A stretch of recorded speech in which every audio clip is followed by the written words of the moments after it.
Hello, everyone. Welcome to our first alumni conversation at the Tisch Center. My name is Lynn Minnaert. I'm the academic director at the Tisch Center, and it is my absolute pleasure to welcome with us Zhou. Jay has graduated in 2016 and has kindly given up his time to be with us today and tell us a little bit more about his time at NYU and also his life after graduation. So welcome, Jay. Nice to see you. Thank you, Dr. Minnaert. Thank you very much. Hi, everyone. My name is Jay. And as Dr. Minnaert mentioned, I graduated the program in 2016. And ever since, I started working in the revenue path. And I took an internship and also worked in US for 1 year. And after that, I moved back to Shanghai, joined Hilton as a cluster revenue manager, managing hotels across Asia Pacific. So that's basically a short bio of myself. And so any questions you have for me, Dr. Minnaert? I sure do. So let's start at the beginning. Why did you decide to study hospitality in the first place? And why did you decide to come to SPS? Sure. I think the first question, why I choose hospitality, is definitely the most confident question I can answer because I've been asked that a few times before, the application and also even in few of the interviews, job interviews. So I think the start of my career or what drove me into this industry initially is because I took an internship when I was in college, the last year in college, in the F&B department, rotating for 3 different positions for a little bit over 4 months.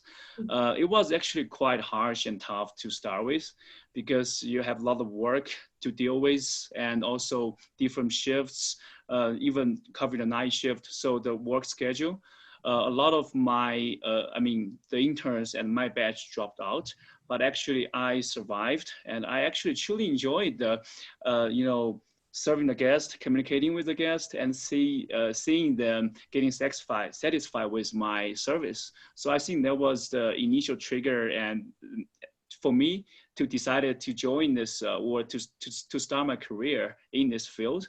And I talked to at that time my restaurant manager and the director of F&B, and they recommend me to get a master's degree because my bachelor's degree is not related to hospitality. So that's why I decided to move on the graduate program into hospitality industry. And why NYU and SPS? I think that's a fairly simple question. I think the first of all, location. In the heart of the city of New York, a lot of things you can do, and also a lot of hotels basically scattered around. In the 5 boroughs, and so meaning a lot of opportunities. And also I did feel research of the program itself, and I knew this actually quite. The program has a good reputation and feedbacks, and the last thing I didn't know. Before I apply, I knew after graduation is actually the alumni resources or alumni network. That truly helped me a lot. After graduations, along with my career in the hotel industry, not only in US, but also in China. So I think I really appreciate that. So I think that's basically all the reasons for choosing the program. Yeah. And we're very glad that you did. So then you Yeah. joined us, right? And you were with us for about 2 years. So what were some of your favorite memories of that time? Either favorite classes or activities or things to do in New York? How do you look back on your time? Yeah, I think it's just a lot in my memory for sure. And I think I just combined the memories and the courses. So I think there were two of my favorite courses during the entire program. One is at the very beginning, the first semester. One is at the very end. And so I took the hotel finance course in the very first semester. And actually it turned out it's more like covering the basic accountings for hotels specifically. But for me, I came with no, finance or accounting background. I was actually quite worried about the course, or what I will get or how tough I might suffer it. But it turned out the professor, he really arranged the course very well. like divided each chapter for, including both classroom course as well as the homework. So basically, he really took the baby step, like 1, 2, 3, and ready to walk like people like me, like with no background of finance, walk us through this. Very basic knowledge and everything. So I think I really learned a lot from that course because and also it benefited me from my future work as well. In revenue as well as work. Conversation with the finance team in my property. Yeah, I think that's very. I would say. That's basically my first favorite course. And the second one is, I would say the last one, advanced research with Dr. Minnaert as our advisor. I didn't take you to say that, did I? Yeah, for sure. It's coming from, definitely to start with, I think it was, a tough project we got because I think among 4 of us, there's only one of our team members is actually from tourism program. 3 of us actually coming from hospitality, but our project is more related to tourism. So it was a lot to pick up, to learn, and to overcome. But I think we had a very good team, and also as well as a good advisor. So, we made through a lot of progress. Sometimes we made mistakes, but we find it and we turn around. We found the solutions. I think I truly enjoy, the whole process. It's really a long project lasting for entire semester, but I think we did very well, and including the preparation for the last presentation.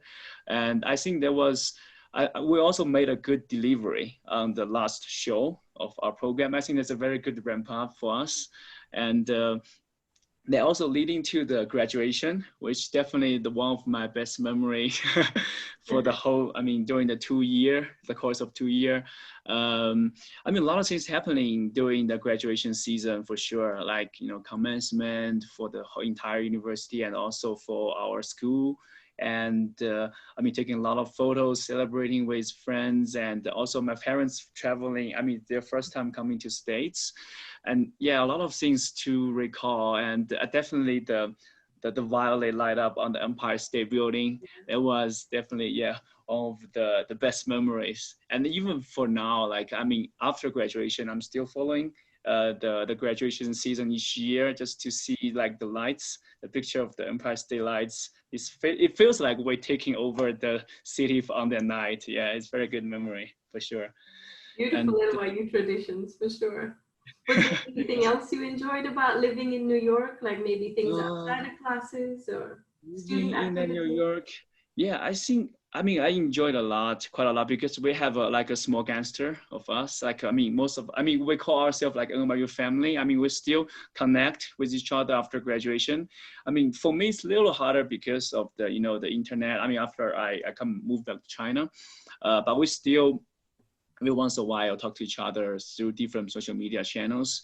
When we were in the program, definitely we are very closely connected. And we went out, we tried different things, and we threw our own graduation party. Everybody I shouldn't really say drunk, but everybody had a good time, yeah. And I really miss them for sure. But I think that they are definitely part of, the people I met or I interacted and I am friended with. It's definitely one of the greatest memory I had in New York. And also the things because I think in the city of New York, it's like you have a lot of attractions and a lot of new things and new creations. I think that's a very good thing. I really enjoyed that part as well, and a lot of places to go and to have fun, to relax. And but I think most of the part is very nice, except I think the cost of living and the winter.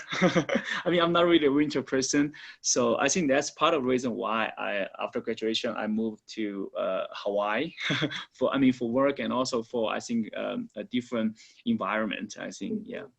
Well, that's a beautiful segue to what happened to you after graduation. So we have Hawaii and we have now Hilton. Talk us through that. I'm sorry? Talk us through what happened to you after graduation to where you are. Yeah, sure, for sure. So upon graduation, after all the craziness and happiness of the the graduation party. And so I took an internship as a revenue intern in the Highgate Hotel Management Company.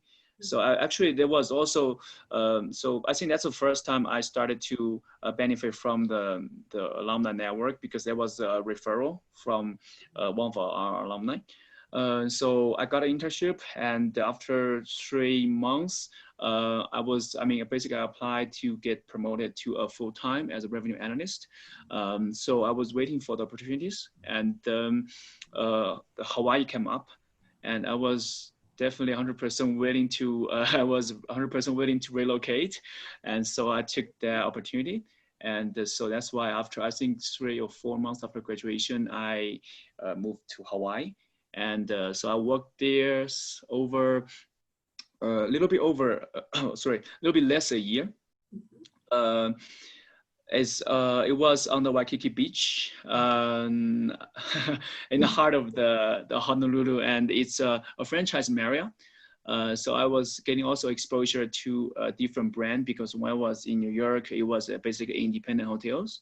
So I got a Marriott brand, and also including all the system, everything related to Marriott. So I was there for little less than a year, but due to the visa, because I wasn't that lucky to get a working visa, so I moved back to Shanghai, and that's where I started with Hilton. So it was so in Hilton they have the sitting, it's like a cluster revenue. They call it Revenue Management Consolidated Center, so RMCC. So actually across the globe we have actually 5 RMCC centers. So one in Asia Pacific, which is located in Shanghai. Another one for North America is located in Dallas. Another one is New Mexico for Latin Americans. Another one in London. Another one in I think in Dubai. Yeah. So we have 4.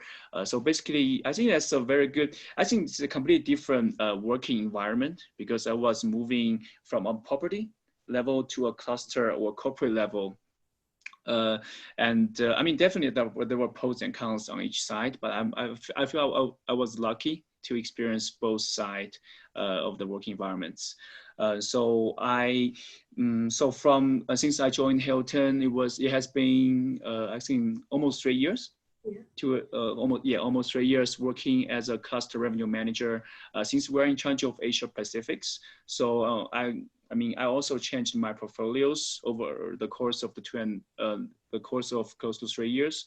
So I've been managing hotels across in Great China and in Southeast Asia, and now in Australia. So I think that's definitely a benefit for me. Moving from a single property now into a cluster, because you can get more exposure to different markets and even to different regions, different brands, everything. Yeah. So I was very I think that was a good, obviously, experience I had. And now, I mean, the virus came, so the whole thing changed quite a lot. But I think the thing is temporary. So I think overall we still will revert back. But I think it's a good experience also for each of us still in the industry, holding it there. I think we'll get stronger, and we can learn more from this as well. Yeah.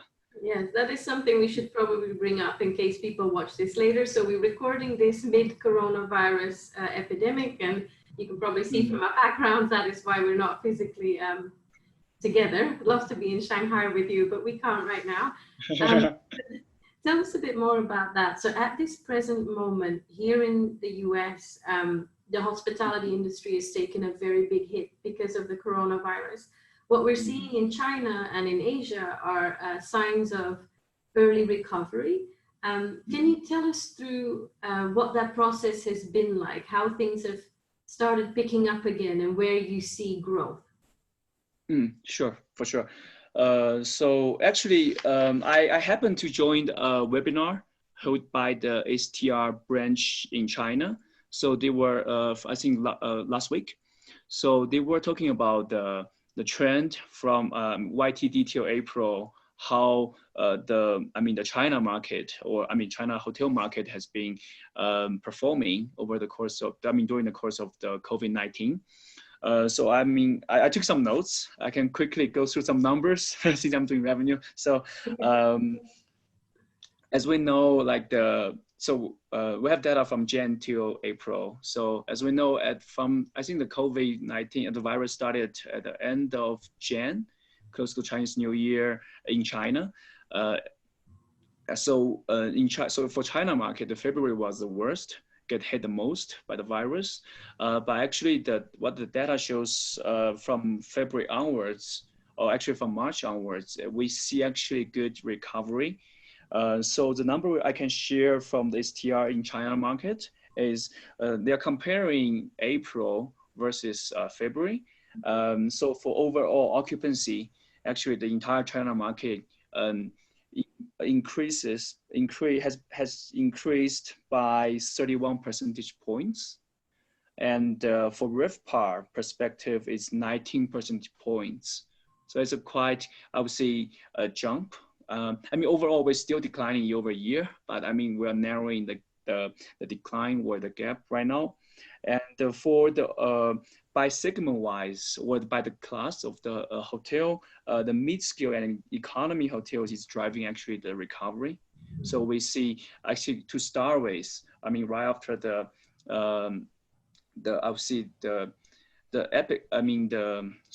heat of the virus, what's recovering very fast or the first is actually mid-scale and economy level of the hotels, and followed by the upper upscale, but luxury luxury was the last, at least by the number from the past 4 months.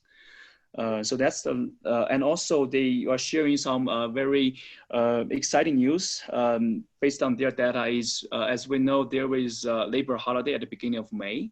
So there was actually a 5-day holiday in China. One of the longest holiday after Chinese New Year. They see in some key leisure destinations, actually few hotels are able to reach 100% like sell out. So actually, quite exciting news, to share. And so for us for Hilton, we also, because we are monitoring 4 regions like in Asia Pacific. So China market definitely is the one recovering the fastest in the entire region.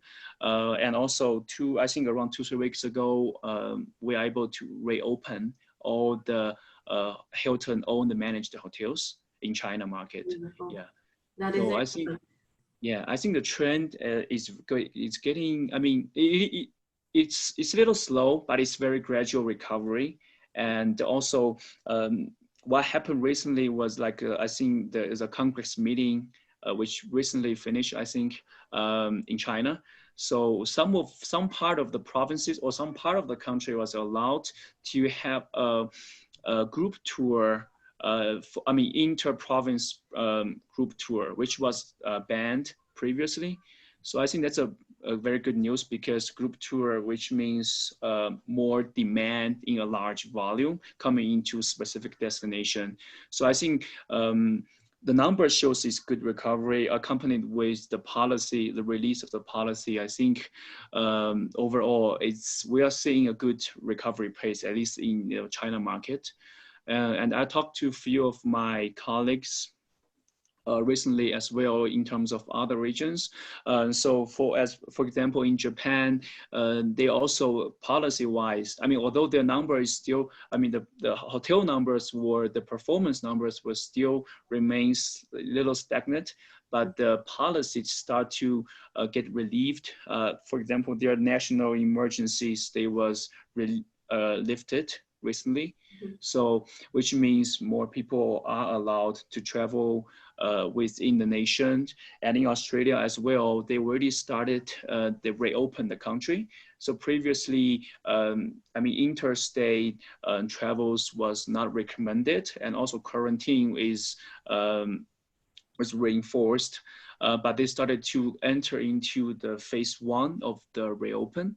So, and also some good news is New Zealand and Australia, some part of the Australian states are allowed to travel internationally to New Zealand. So I think these two countries are seeing, because I think they are doing a good, overall doing okay job in terms of meeting their COVID-19 cases.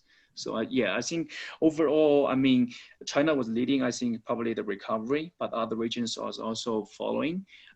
Start from their policies. So I think overall, I think we should be seeing numbers and more people traveling and a good hotel performance, hopefully in a soon future. Yeah.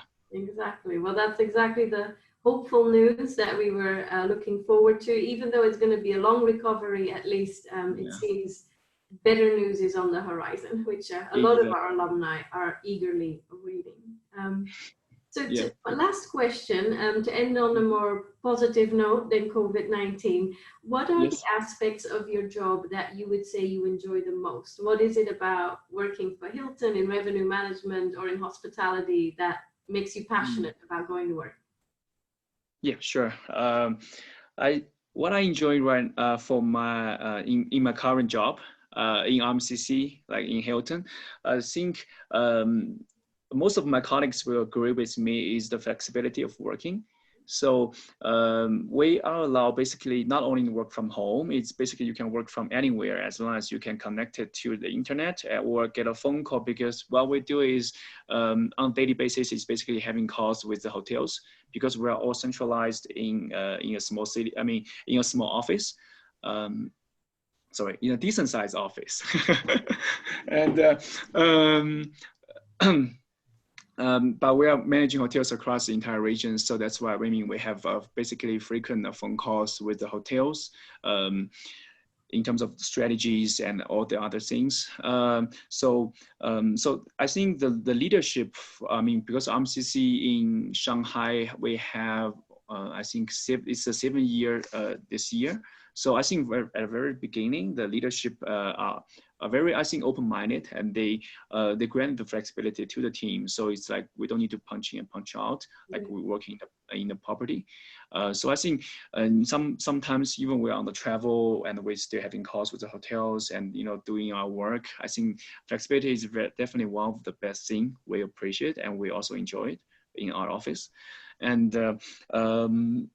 And also the second thing, what I feel, because I come from the property, coming from a role working in the property, but now in the cluster office. So basically I have colleagues, a lot of colleagues working basically in the same role as me, but just in a different markets or different hotels.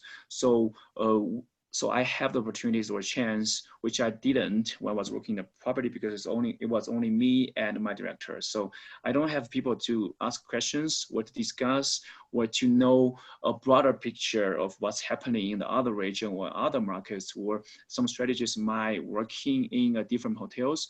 Why not working in my hotels? Something. So I think the communication or the larger chance for us to communicate with each other, to know, to discuss, and it's basically very beneficial. I think it's one of the advantage for the cluster setup for sure. And the last thing is, I think when we're all centralized in the small, I mean, in our cluster office, we won't get them many, I would say, distractions from some other departments while you're working on the property side. Yeah, so I think that's definitely one of the benefits. So we will be more focused on what we need to get done, and so get more time to prepare our analysis and deliver it to the hotel, the strategy discussion, and everything. Yeah, so I think that's also very beneficial working as a cluster setup. So overall, I think the culture of our office is also quite nice. I mean, I enjoyed it. It's not. I mean, I think Hilton is a very good great company. They appreciate the culture. I mean, the value of the employees. So So you feel like you, the leadership team, and leadership team has a focus on you, on each team member, and you kind of, and they also focus on your career development. So we have also frequent discussion with our line managers about the career, everything. So yeah, so that's why I think most of people will like working here, and including myself too. Yeah, so that's basically overall. That's why I've been working with Hilton for a really long time. I mean, ever since I moved back. Yeah. Well, we're very proud of the career progression you've made, because clearly from, a very early internship to where you are today, it is something that you should hopefully pat yourself on the back for. It's an amazing achievement. So very proud of you, Jay. Yeah, thank you very much. Now, as we round up this conversation, I think some of the people who watch it might want to get in touch with you, or alumni like you, to explore what the alumni network is all about at NYU. And I need to show a way that people can do that. So let me bring up this slide. Yes. Here we go. So the Stay Connected slide is quite important, because there is a new initiative at NYU called the Violet Network. So the Violet Network is almost like a social media tool like LinkedIn, but for NYU alumni. There's an SPS group. There is even a specific Tisch Center or Hospitality group. So if you want to get in touch with Jay or people like Jay, please do sign up. There is a network address there, violetnetwork.nyu.edu/hub/SPS. And then there's also a lot of social media links that you can take down if you'd like to talk to us some more. So Jay, it's been such a pleasure talking to you. I can't thank you enough for making the time. I hope that you will enjoy the rest of your evening in Shanghai. It's the morning here for us. Thanks again, and have a great day. Thank you. Thank you, Dr. Minnaert. Pleasure is mine too. Yeah. Have a nice day yourself.